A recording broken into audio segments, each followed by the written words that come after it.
Hey guys, what's going on? Laying back for another Netflix review, and today I'm going to be talking about Interceptor.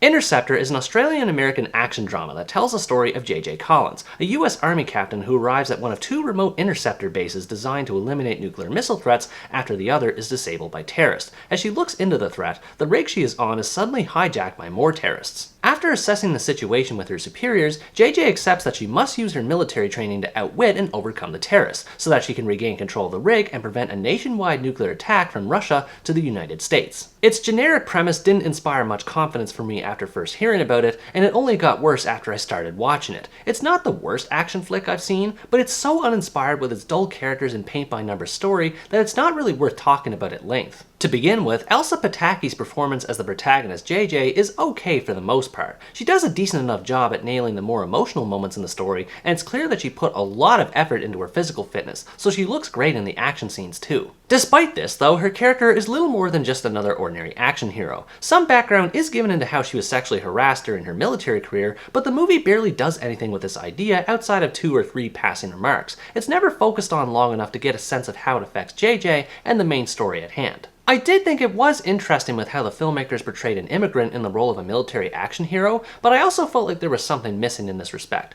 JJ's Spanish background and career accolades are glossed over at the beginning, so it's confusing to figure out what exactly her story is until much later into the movie. At the very least, the movie doesn't attempt to hide her native accent, which is more than I can say for all the other characters. Maybe I just have a sensitive ear, but to me it was very obvious that many of the key actors were Australians pretending to be Americans, so most of their accents have this phony quality to them that took me out of the story. The worst example in this regard is the main villain, Alexander Kessel, who is even more bland than JJ in terms of characterization. His evil plot can be copied from at least 3 James Bond films. He basically wants to destroy the old America and create a new one with the help of his Russian allies. As with JJ, his background isn't explored until the movie dumps a ton of plot exposition halfway through it. This wouldn't be so bad if he at least had a small amount of personality, but he maintains the same boring tone of voice and bland expression on his face throughout, so it's hard to care about anything he does, even once the story does ramp up. The movie tries to build this quasi-relationship between Kessel and JJ, but it doesn't work. It mostly consists of a lot of bad jokes that get old as soon as they leave the characters' mouths, and when something important to the plot does come up between them, there's not enough screen time given to digest its impact properly. The dialogue and banter in general was one of this movie's biggest recurring problems. All of it just felt stilted and unnatural in its implementation, especially once it starts veering toward cheap girl power territory by referencing terms like sexism and mansplaining, which I find a bit odd considering this movie was written by men.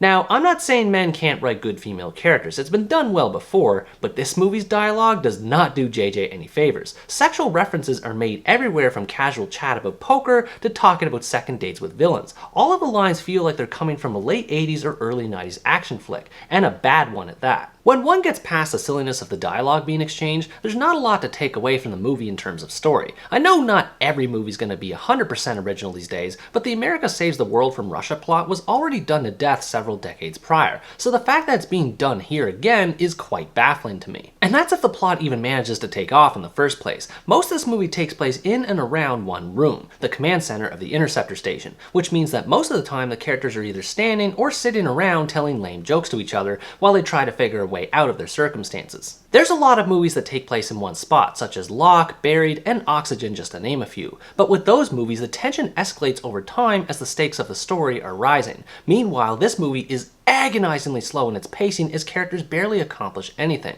I don't know how the filmmakers managed to botch tension surrounding nuclear weapons, but they sure accomplished it here. In fairness, the action scenes when they do occur are entertaining to watch. The brawl sequences have good choreography, and the action is violent in its approach, which will satisfy any gorehounds out there. The gunfights are lacking a bit more in comparison, as everyone seems to suffer from stormtrooper syndrome and not being able to hit anyone, but they're still fun where they count. But even these scenes can't escape from cliches. There's a few times where JJ will blow upward at her hair in the middle of a fight, like that. A villain will hold JJ up at gunpoint instead of just shooting her, and an Asian guy pops out of the floor like a ninja to fight JJ, which if I'm being honest was one of the funniest parts of the movie for me. That and Chris Hemsworth's cameo was what made it somewhat more enjoyable. Even in the small role he has as an oblivious retail employee, one can tell that he's having a blast with the short amount of screen time he has, and seeing him act as a cheerleader of sorts for JJ was highly amusing. But as funny as he can be, it still doesn't change how dated the movie's overall presentation is. The bad CGI CGI, corny lines, and one-note characters would make it average by 80 standards, and seeing it in 2022 is just weird, even with more modern sensibilities attached to it. Speaking of which, I've heard some people complain that this movie is woke, with how many sex, gender, and race-related terms and social commentary is thrown around in it.